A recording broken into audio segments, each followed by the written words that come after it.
प्राचीन भारत के दो महान महाकाव्य रामायण और महाभारत ने शायद कई सौ वर्षों के दौरान आकार लिया और इनमें कई हिस्से तो बाद में भी जोड़े गए। ये महाकाव्य भारत में इंडो आर्यन जाति के शुरुआती दिनों के बारे में बताते हैं, जब वो अपने राज्य का विस्तार कर रहे थे और उनमें आपसी झगड़े हो रहे थे। इन महाकाव्यों की असल रचना और संकलन बाद में किया गया था। नेहरू जी लिखते हैं कि उनकी नजर में दुनिया में ऐसी कोई भी किताब नहीं है जिसने इतने लंबे समय से लगातार जनसंख्या के मन के ऊपर अपनी इतनी गहरी छाप छोड़ी हो, जितनी गहरी छाप रामायण और महाभारत ने छोड़ी है।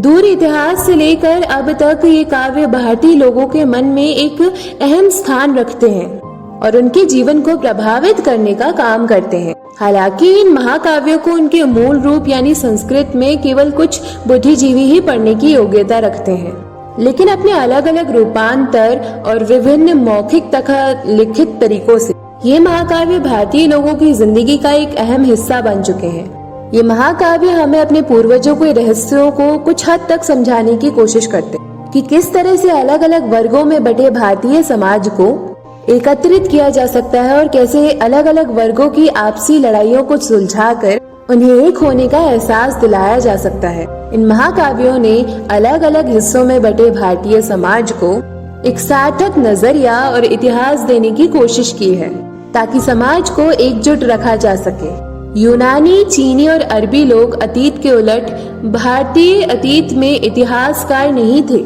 ये बहुत दुर्भाग्यपूर्ण था और इसने हमारे लिए अब तारीखें तय करना या कार्यक्रम सेट करना बहुत मुश्किल बना दिया है। घटनाएं एक दूसरे से टकराती और एक बहुत बड़ा भ्रम पैदा करती थी। केवल बहुत धैर्यवान विद्वान ही आज भारतीय इतिहास के चक्रव्यूह को हल करने में सफलता हासिल कर पाए थे।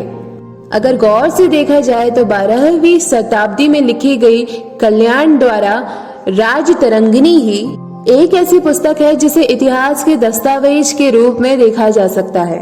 बाकी के लिए हमें महाकाव्यों के कुछ कल्पित इतिहास लेखों, कलात्मक और स्थापित अवशेषों, सिक्कों और संस्कृत साहित्य के विशाल संग्रह में संकेत ढूंढने पड़ेंगे। इसके अलावा अगर हम अपने इतिहास के लिए निश्चित तारीख ढूंढना चाहते हैं तो हमें अरबी, चीनी, फारसी और अन्य विदेशी इतिहासकारों का सहारा लेना पड़ता है जो भारत में कभी आए थे। इसके बाद Jawaharlal Nehru discovery of India में भगवत गीता की बात करते हैं।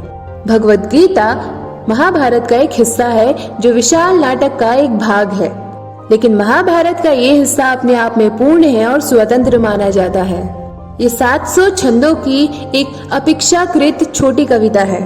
विलियम वॉन हम्बोल्ट ने इसका वर्णन करते हुए कहा है कि ये सबसे सुंदर, शायद किसी भी भाषा में मौजूद एक सबसे सच्चा दार्शनिक शास्त्र है।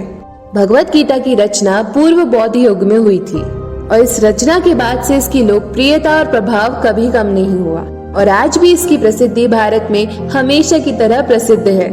दर्शन और विचार की हर शाखा भगवत गीता की ओर देखती है और अपने तरीके से इसकी व्याख्या करती है। संकट का समय जब मनुष्य का मन संदेह में तड़पता है और कर्तव्यों के संघर्ष से दब जाता है तो अक्सर प्रकाश और मार्गदर्शन हासिल करने के लिए लोग भगवत गीता की ओर अपना रुख करते हैं। गीता का संदेश सांप्रदायिक नहीं है, ये केवल किसी एक धर्म के लिए नहीं बना है, बल्कि ये सभी के लिए आजाद रूप से उपलब्ध रहता है, क्योंकि भगवत गीता का संदेश किसी एक धर्म के लिए नहीं है और ये सभी को संबोधित करता है। इसलिए इसे दुनिया भर के लगभग हर हिस्से में लोकप्रियता हासिल है और गीता के संदेश को मानने वाले आपको दुनिया भर में मिलते रहेंगे।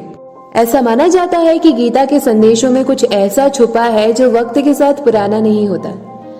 देखिए, सत्य एक ऐसी चीज है जो वक्त के साथ कभी पुरानी नहीं होती। अगर आप सत्य बोलते हैं और सत्य पे भरोसा करते हैं तो आप हमेशा वक्त के साथ चलते रहते हैं। गीता का संदेश व्यक्ति, हालात सबके हिसाब से खुद को ढाल लेता है और पढ़ने वाले को एक नई सीख देता है। प्राचीन भारत में महिलाओं की स्थिति पर जवाहरलाल नेहरू मनुस्मृति के अनुसार टिप्पणी करते हैं। कानून के शुरुआती प्रतिपादक मनु के हिसाब से अगर देखा जाए तो उस समय के कानून के हिसाब से महिलाओं की स्थिति बहुत अच्छी नहीं मानी जाती थी। महिलाएं हमेशा अपने घर में पुरुषों पर ही निर्भर रहती थी लगभग हर कानून के हिसाब से महिलाओं को संपत्ति की तरह देखा जाता था। हालांकि महाकाव्यों में महिलाओं को एक बेहद सम्मानित स्थान दिया गया था, लेकिन दुर्भाग्य से उस दौर के समाज में महाकाव्यों की सीख को लागू नहीं किया गया। पुराने कानून निर्माता मनु स्वयं कहते हैं कि जहां महिलाओं का सम्मान किया जाता है वहां पे देवता वास करते हैं। इस एपिसोड के लिए इतना ही, और जानने के लिए सुनते रहिए अगला एपिसोड।